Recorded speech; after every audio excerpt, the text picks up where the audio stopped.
Let's talk about what's going on with the Screen Actors Guild and Hollywood's major studios. They plan to resume contract negotiations on Tuesday after the studios had previously called a halt to the talks due to significant disagreements by both parties. This comes after a group of Hollywood A-listers, including George Clooney and Scarlett Johansson, of course, offered to kick in $150 million in dues to help end the stalemate. That didn't do it, though. Joining us right now is Matt Belloni. He's Puck's founding partner. Matt, where are we really? What do you think is going to happen on Tuesday? And is this going to follow the playbook of what happened with the writers, since it sounds like some of the big CEOs are going to sit down as they did with the writers?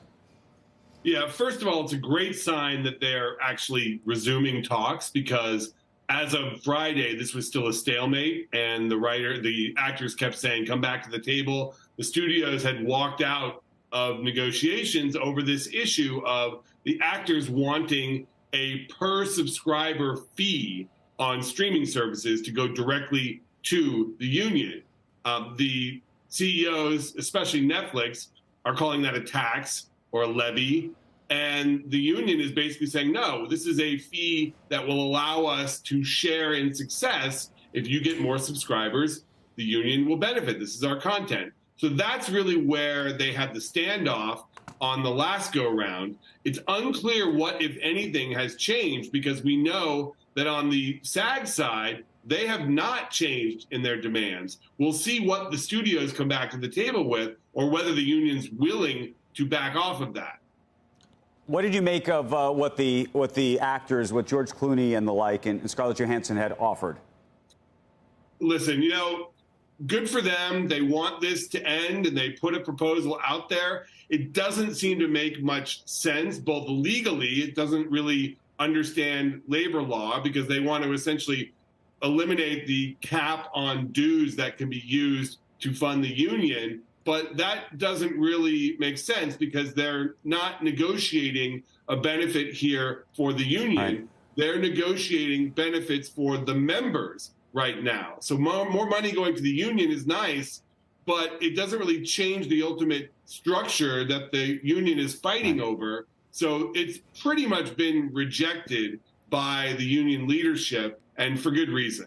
Matt, at this point in the ballgame, let's just talk about calendar, because I think what the CEOs and, frankly, actors are now looking at is the calendar, meaning when can movie production and TV production resume if a deal were to be struck? How quickly can those things get going? What does that mean to the summer film box office come 2024? I think investors are starting to think about that in a way that they hadn't before. It was a nice thing for some of these companies and streamers to hold on to cash for a bit, but at some point you have to start investing in the future of the business. So what does that calendar look like to you?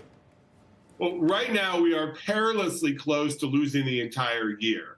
I think most people believe that productions will not begin before January at the earliest. There's a slight chance, if there's a deal this week or next, with the follow-up, the ratification, and all the other things, that potentially they could start up before the end of the year. But we're pushing into the holidays right now. Chances are 2024 at the earliest. And we've already seen the summer movie calendar get completely reshuffled. There's almost no chance that Disney's big summer movie, Deadpool 3, is going to make its May date. There's a number of other things. Stranger Things is not coming back when they thought it was going to. So we're going to start to see the ramifications of this strike in content and on the bottom line into next year in a way that we haven't seen so far. And Matt, we got to go, but 30 seconds. Apple, Jon Stewart. I'm so curious, since we're talking about streamers and the like, what do you make of the idea that there were creative differences? And it sounds like Jon Stewart either departed or Apple said, we're not going to do it this way if you're going to be talking about China and things like AI. And the campaign. I think going into the 2024 election, he had some plans for the campaign shows. Listen, I'm surprised it lasted this long. The fact that Apple, one of the most sensitive image-wise companies in the world, was willing to do a show with Jon Stewart. I mean, that's his brand, is kind of taking things apart and going into uncomfortable places. So listen, they got 2 seasons out of it. Last season, I think people were watching a little bit more than they were the first season, and he got some attention. I think they started to pay attention and say, this isn't necessarily for us. Will this show land somewhere else? Matt, will this show land somewhere else, or is this over? I think it's over, probably, for him to be able to do that. Now, doesn't mean he won't do another show somewhere. He could land somewhere. Listen, there's an opening at The Daily Show. He could go back to his stomping grounds. I don't think that will happen. But someone would pick up Jon Stewart in a second and say, listen, do what you want to do. Just not Apple, probably not Amazon, probably not Disney.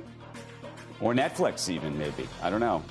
Netflix probably would. Netflix would probably take a Jon Stewart show. I think that they've shown a willingness to be open.